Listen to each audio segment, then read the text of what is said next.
Nós vamos continuar conversando com Rodrigo Dantas, deputado estadual, primeira vez que chega à casa, Assembleia Legislativa do Estado do Rio de Janeiro. O Rio de Janeiro vive um problema grave de violência, de drogas, de favelização. A prefeitura também é responsável pelo crescimento das favelas. E o seu partido é o PFL, o partido do prefeito César Maia. Por que o prefeito, nessa administração dele agora, está sendo tão omisso no momento de combater seriamente esse crescimento desordenado das cidades, dos bairros, principalmente das favelas? Essa questão da favelização, do crescimento desordenado, né, das comunidades carentes, ela é uma questão que a gente imputa muita culpa na prefeitura, que tem culpa também, não estou isentando a prefeitura de culpa não. Mas o que acontece é o seguinte, isso é um processo muito maior, que vem, na verdade, da falta de uma política habitacional no Brasil. Desde que o BNH foi extinto, por irregularidade, por roubo que existia lá dentro e que se passou a competência de construção ou de financiamento de moradias e de casas populares, né, para a Caixa Econômica Federal, que esse setor de construção, de habitação para a população de baixa renda deixou de existir no Brasil. O crescimento da Rocinha, da Maré, do Vidigal, de outras favelas, na sua opinião, a raiz está na dificuldade de ter recursos e financiamento para a construção? Sim, sem sombra de dúvida. Você tem hoje em dia na própria Rocinha, vamos citar a Rocinha, um caso factível, você paga esse aluguel de 350 a 400 reais. Você teria condição, caso essa indústria tivesse sido, caso essa política habitacional tivesse sido implantada no Brasil, isso não é privilégio do Rio de Janeiro, diga-se de passagem, no Brasil, você teria condição de, ao invés de ele pagar esse aluguel, ele pagar, na verdade, uma prestação numa casa própria. Mas o prefeito não é omisso? Tem culpa nisso também. Por exemplo, o que o prefeito tem culpa? A questão do Zeco Limite, vigiar um pouquinho mais isso, mas não tem como segurar também isso, porque são várias questões. Quer dizer, você tem a questão da falta de uma política habitacional a nível nacional, você tem a questão da segurança. Como é que você vai fazer a fiscalização dentro do Morro da Rocinha? Como é que vai entrar a fiscalização lá, se a polícia não entra? É complicado. Você tem a questão também da política de transporte. Né? Você não tem como construir essas residências para baixa renda em áreas perto das regiões de trabalho, seja a Zona Sul, seja a região do centro da cidade. Então, eles têm que se deslocar. Você não tem transporte em massa eficiente no Rio de Janeiro hoje em dia. O metrô, trem, ônibus, barca, esse intermodal. Vamos falar bastante agora do Estado. Violência, criminalidade, corrupção. Eu queria que o senhor falasse um pouco mais dessa sua experiência que vai começar. Quer dizer, dentro de si, quais são as motivações? Quer dizer, quais são os primeiros projetos, os planos? Em que estágio está o Estado do Rio de Janeiro hoje no concerto do Brasil? Eu diria o seguinte, o Rio de Janeiro tem mais tempo como capital do Brasil do que Brasília, apesar de hoje a gente não ser capital. Então, o nosso Estado aprendeu a pensar os problemas do país, né? Com muita razão, nós éramos capital do Brasil, nós éramos capital da nação, do país. E desde que em compensação, pensava-se pouco o Estado do Rio de Janeiro, né? Ou seja, o Estado da Guanabara, né? Na época quando não havia fusão. Com a ida da capital para Brasília, a gente teve essa questão do decréscimo natural em função da saída da capital do país, do Rio de Janeiro para Brasília, e principalmente, quer dizer, a gente continuou com esse hábito, a nossa intelectualidade continuou com o hábito de pensar mais o Brasil do que o próprio Rio de Janeiro. Isso mudou? Não, infelizmente não. Então a gente tem que acordar, os outros estados estão mais atentos e mais ligados do que o Rio. Você pega, por exemplo, eu vou citar o meu caso, eu fiz economia na PUC. Se a gente fosse lá na PUC, na época que eu fiz economia, e fosse conversar sobre política econômica, desenvolvimento para o Brasil, eles tinham lá uma série de casos, de teses publicadas, os professores estavam por dentro disso. Se você fosse levar isso para o estado do Rio de Janeiro, era um negócio meio... Isso em que ano?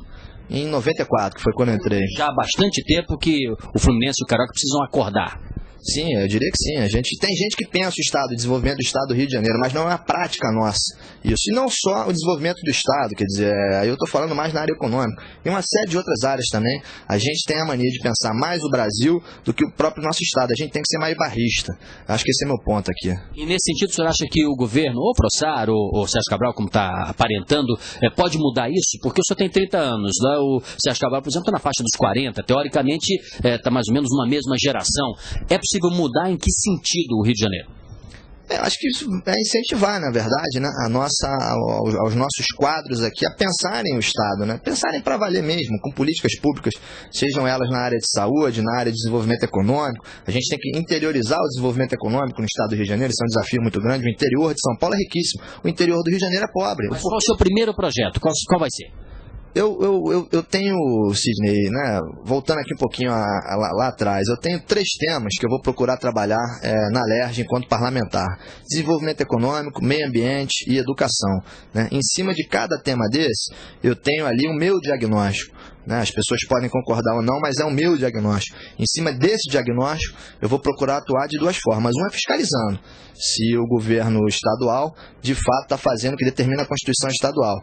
E a outra é legislando sobre o tema, né? Mas eu acho que eu vou ser muito mais um fiscal de posturas, por exemplo, na saúde, quer dizer, não desviar o dinheiro da saúde para programas assistencialistas, né? Que tem sido a prática do governo estadual aí, do Garotinho, da Rosinha, né? E vai ser a prática também do Sérgio Cabral para os próximos 4 anos aí. Deputado Rodrigo Dantas, eu queria uma garantia sua. Vão ter muitos Dantas no seu gabinete? Vai ser um gabinete nepotista, por exemplo? Vai se ter uma preocupação com a ética, com a presença física na casa? Você vai frequentar a LERJ ou vai repetir a prática de alguns parlamentares que simplesmente, depois de eleito, abandonam a população? Qual a garantia que você pode dar, olhando aí para o nosso internauta e possivelmente seu eleitor? Não, total, a garantia é total. Eu estou sendo eleito, estou vindo numa nova geração para tentar renovar, na verdade, com a nova mentalidade, né? E a promessa que eu faço, na verdade, é de não adotar essas práticas que são comuns, infelizmente, na política brasileira, né? Outra coisa para finalizar aqui, voltando ao tema que está na ordem do dia também, que é o ataque à corrupção, ao descalabro, a acordos de toda a ordem. Na Assembleia Legislativa, o que o senhor espera? Porque ela renovou pouco, na verdade. Muita gente que está lá, novamente, a próxima legislatura, já estava nas anteriores. Como é que o senhor pretende se relacionar com esses mais experientes e mais antigos e alguns até mais atrasados? De forma institucional, né? Não me envolver nas práticas irregulares que possam existir lá e tratar de trabalhar aqueles temas para os quais eu fui, sobre os quais, na verdade, eu fui eleito, que são esses 3, desenvolvimento econômico, meio ambiente e educação, e também defender os interesses eleitorais, os interesses, na verdade, daquela área onde eu tive uma grande votação eleitoral. Na Zona Oeste, basicamente. Zona Oeste, Recreio de Jacarepaguá. O senhor teve mais votos lá. Para finalizar, o prefeito César Maia não poderá ser novamente candidato a prefeito da cidade do Rio de Janeiro. Quais são os herdeiros dele? Olha, nós temos aí uma série de pretendentes, né? Nós temos o próprio Eider, né, que hoje é candidato a vice-governador na chapa da Denise Frossar. Nós temos a Solange Amaral, e eu acho que tem também o Índio da Costa. Mas eu acho que com chance mesmo são esses 2, o Eider e a Solange, que foram os 2 que já disputaram cargos majoritários, foram escolhidos pelo grupo do prefeito, porque a decisão não é só do prefeito, né, do grupo político do prefeito. Foram os 2 escolhidos pelo grupo político do prefeito para disputar cargos majoritários nas últimas eleições. E o senhor é do PFL, você acha mais provável que saia dali esse herdeiro para disputar, inclusive, a próxima eleição para a prefeitura, ou de repente o prefeito César Maia, o grupo político dele, que o senhor integra de certa forma, possa apoiar alguém de fora, Fernando Gabeira, por exemplo? Pode acontecer isso? Pode, na política pode tudo, né? Eu não creio que seja muito factível, né? Acho que a ideia do prefeito, na verdade, é colocar uma pessoa ali que já faça parte do grupo dele, já saiba quais são as práticas públicas, né? Na verdade, que ele instituiu na prefeitura e que tenha, de fato, um compromisso em levar isso à frente, adiante. Tá certo, eu agradeço a Rodrigo Dantas ter aceito o nosso convite e uma boa legislatura, que seja um bom deputado estadual. Nós estamos conversando ainda no mês de outubro, antes do segundo turno da eleição, e nós vamos, evidentemente, conversar mais vezes com o senhor, com seus colegas na Assembleia Legislativa, aí já com trabalho em curso, né? Já deixando de ser o inexperiente ou alguém que ainda não teve, o iniciante, mas inexperiente, o iniciante e depois alguém experiente. Felicidades e uma boa legislatura para o senhor. E até a nossa próxima entrevista no site SRZD. Até lá.